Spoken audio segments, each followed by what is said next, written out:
Welcome to the Boston Barrister, Kevin Patrick Siever, bringing you insights about your family and the world. Welcome to the Boston Barrister. My name is Kevin Patrick Siever, located in Boston, Massachusetts. This week's episode is all about banned social media for children under the age of 16 or younger. Children in restaurants, watching and reading and listening and talking on their cell phone everywhere, whether it's at the mall, whether it's in the supermarket, whether it's getting a haircut, whether it's walking down the street. Why is Jakarta, Indonesia, way ahead of the curve and asking the social media platforms not to allow children to be on such platforms? Why is Indonesia, much to their credit, way ahead of the curve with this? And why should children be not allowed to be on such platforms? The simple answer is the negative far outweigh any type of possible benefits. According to experts, research, and stories, the research clearly shows the negative effects of having social media for children 16 and under. Regulation out of Indonesia is not going to allow for children to have accounts on high digital platforms. Those platforms are going to include YouTube, TikTok, X, Facebook, Instagram, Threads, Bigo, Roblox, Live. Implementation will be done gradually on these platforms to protect our own children. Why? We allow them to be exposed to child pornography. We have sexting where young women and men show their private parts. We have pedophile monsters out there that are grooming our children. How about cyberbullying? And this is promoted on these social media platforms because it sells. It gets numbers. It gets eyeballs. How about addiction? And what is the radiation of these children having a cell phone up to their ears and to their head? And how about the blue light? And then when they go to bed, are they really going to bed? Or they on the cell phone, all these different platforms, chit-chat with all their pals. That draws into another question of sleep or the lack thereof. Then they wake up the next morning with no sleep and grumpy? Grumpy?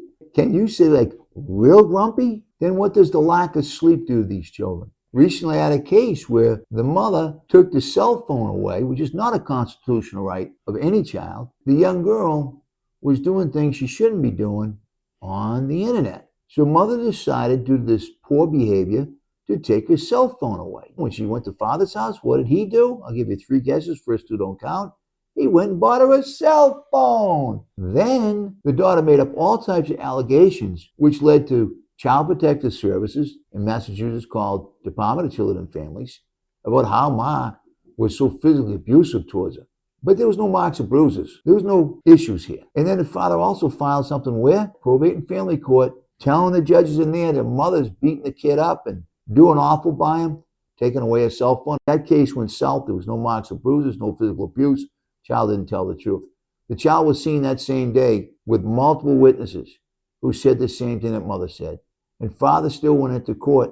The mother was so disgusted with the father. How do you co-parent with someone that usurps your ability, your power, your control to discipline your child? How about increased anxiety and depression? And how about peer pressure? They're all telling you you're wearing the wrong clothes, or maybe your body image, especially for girls, that you look like this, you look like that, or you don't do this, you don't do that. Have online images to look your best, be your best, all the rest. So much pressure for the young women and young men out there due to social media. Many kids have fear of missing out, not being popular, not being on the cell phone, not being on the right platforms, being part of the right group, hanging out with the right people. And more importantly, how about the pressure to date and to do things such as sexting, showing your private parts, male and female? These children are at high risk to have severe or emotional or some type of mental health issues. On the cell phone all the time, you're not exercising. You're not out there socializing.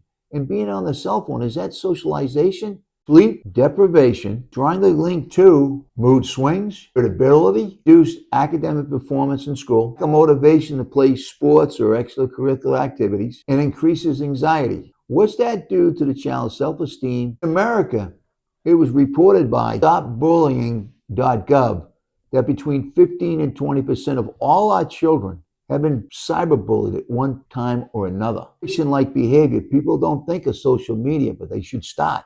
And the reason for that is the following. These social media applications are designed, built, and created to have the user, in this case children, addictive to their algorithms. They know exactly what keeps kids on social media. How about endless scrolling? Notifications, and all the likes and things that keep children on board. Leads to incredibly compulsive behavior of checking your cell phone. For what? Social media. Did they like me? Did they not like me? Did they see my story? Did they comment on my story? Did they share it? On and on and on. Some experts say that this is problematic behavior because it shares components of behavioral addiction. Our children do it. And where do they learn it from? They learn it from us. Monkey see, monkey do. You do it as a parent. Guess what? So will your children. They'll adopt your conduct, behavior, and attitude. The usage of social media platforms and their applications reduces our children's attention span, which means their ability to focus, to concentrate. And then we wonder why they don't do well in school. When you chase two rabbits, you catch neither. The moral of that Russian proverb is that you must focus in on one thing. When you multitask, all it does is just exacerbate the mistakes. It does exactly what social media and multitasking does on a cell phone. You make mistakes, but then you carry it over into the real world, such as academics, going to school, the reduced concentration, as well as multitasking, because that's what you do on your cell phone, leads to children needing further and more stimulation, which leads to more scrolling, notifications, likes, so forth and so on. Social media, everybody's great, everybody's perfect, everybody looks wonderful, the whitest of white teeth, beautiful hairdo, mean fight machine, great shape, everybody, right? You know, children and teens are exposed to edited photos. Can you say Photoshop? Unrealistic beauty standards, social comparison metrics. In other words, you've got to be so tall, you've got to be so thin, wearing all the right clothes, hanging out with all the right people, and doing all the cool things. Social media is where the cool people are, the right people. When you're not perfect like all the others on social media, whether you're a male or female, this leads to body dissatisfaction, low self-esteem, especially among teenage girls. There are positive effects to cell phones, but quite frankly, I've seen very little because children are just that, they're children. They're unable to control themselves with self-discipline.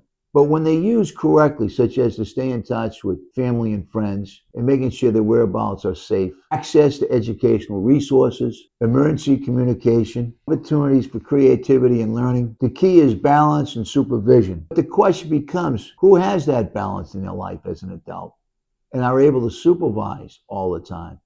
And the answer is very few, because we're all going 1,000 miles per hour. I know. You're going to say, well, we can put all types of things on our phones to protect our children. I got one word for you. Really? These children are so smart, beyond whatever we ever thought. And if we put something on, they will, because they have the will to remove that, to obfuscate or navigate around whatever we put in their way for an impediment or a block. Let's get down to brass tacks. What do the experts recommend for cell phones? We know what Indonesia is going to do, and has done, and I like it. I like it a lot, because it takes the fight out of all the ugly conversations we have with our children about cell phones and their usage, and when they should be used or not used, and how many hours they can be on the screen, and on and on and on and on and on. It's ridiculous. We try to argue with our own children. And it's like, it's a losing battle. And you got to pick your battles. There's time to put your foot down and say no. And it's time to negotiate and work things out. But with a cell phone, it is hard. And I've seen so much strife in so many families' lives, which is unnecessary. Pediatricians and other experts say no phones during lunch, breakfast, dinner, when you're eating as a family. Also, none before bedtime. Limiting screen time to 2 hours a day, and use it as a privilege. For when they do well, they can use their cell phone. Those cell phones overnight in bed. Encouraging offline activities. Now there's a novel idea, huh? Such as sports, reading, socializing. Last but not least, in America, do not, mom and dad, exercise your parental rights. Implement and execute the rules of the home as to proper and improper use of the cell phone. And then when they cross that line, you have consequences to make sure that everybody knows you as the parent mean business. Bottom line is that cell phones in and of themselves are harmless, but excessive or unsupervised use contribute to mental health issues in children and teenagers. The strongest concern involves sleep disruption, which means bringing a cell phone to bed. Social comparison, cyberbullying, and addiction-like behavior. Parents must have clear boundaries for their children. Balanced use of the cell phone significantly reduce all the ills that a cell phone can bring to a child's world. Remember, the United States Constitution reads, "We the people," not we who have cell phones and the users of cell phones. As parents, we cannot ignore the ills that come with this important device that is prevalent everywhere. I think Indonesia is onto something.